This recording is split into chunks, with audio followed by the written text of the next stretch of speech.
If you have a goal to become a content creator, you've come to the right place. This is day 2 of 30 days of content tips, where I give you videos that are short, sweet, and to the point on how to create content that grows your following while building community and attracting brands. Throughout this series, I'll include some examples of how I've been able to grow my own community to over 85,000 followers across 3 different social media platforms.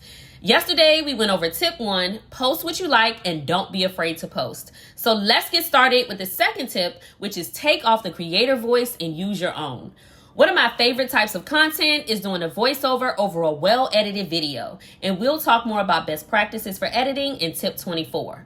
How you speak in a voiceover or any video style you create should be authentic, similar to how you would talk to a friend. Remember, your followers and consumers see tons of ads and marketing the entire time they're on social media.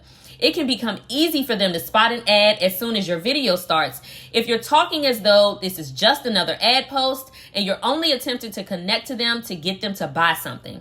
An opening line to draw them in should grab their attention right away so they'll stop and watch instead of immediately scrolling to the next piece of content on their feed. For example, let's say a brand asked me to create content for their new gender-neutral deodorant line. One way I could create a video, starting the opening line of the voiceover to immediately grab the audience's attention, is by saying, somebody at work came back from lunch smelling like they ran a mile on their lunch break. This is relatable because of the reference to work and the lunch break, but it also is gender neutral, just like the deodorant. And it leans the audience in to see if I'll give them more details or maybe even disclose who it was, what happened, and what did I do about it. As I continue with the voiceover, I can relate it back to myself and reveal that this gender-neutral deodorant I wear keeps me smelling fresh all day.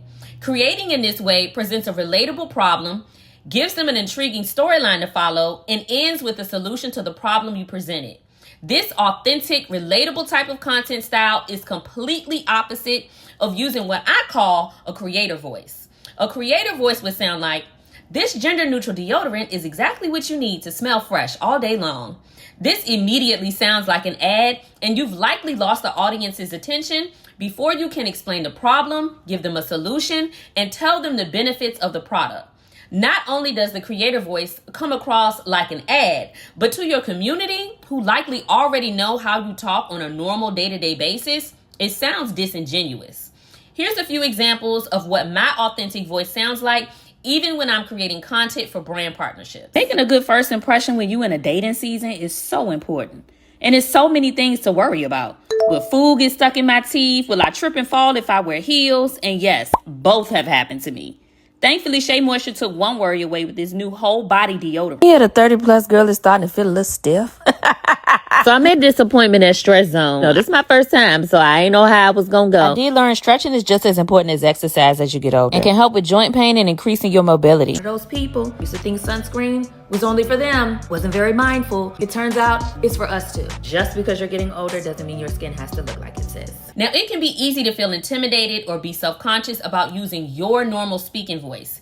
You may wonder if it will help you build a community of people who can actually relate to you, your humor, your satire. But don't be afraid to be quirky, sarcastic, somewhat shy. Whatever makes you you, just be that. That is the way to grow the most loyal tribe of people who will consistently support you in the ways it matters most: views, likes, shares, and ultimately more followers. Brands are looking for creators with analytics or data that tells them you have an audience that connects to you and trusts you, and your audience wants to connect to you, not a voice that doesn't sound authentic. As a result of the audience connecting to you, it's more likely that creating content to help sell a brand's product or service will lead to higher conversions. And we'll talk more on what conversions are and why it's important to know your conversion rates, along with other analytics, in tip 21. Simply put, brands and your audience will connect with the most original, authentic version of you, which will fare far better than a made-up voice in your head. So tip 2, take off the creator voice and use your own. Now, before I close out tip 2, make sure you subscribe so you'll be the first to know when tip 3 drops tomorrow, which is post different styles to different platforms and nurture each community differently. My social media pages are in the description box below, so you can follow me on Instagram, TikTok, and Fanbase, and so you stay connected to all my content. See y'all tomorrow.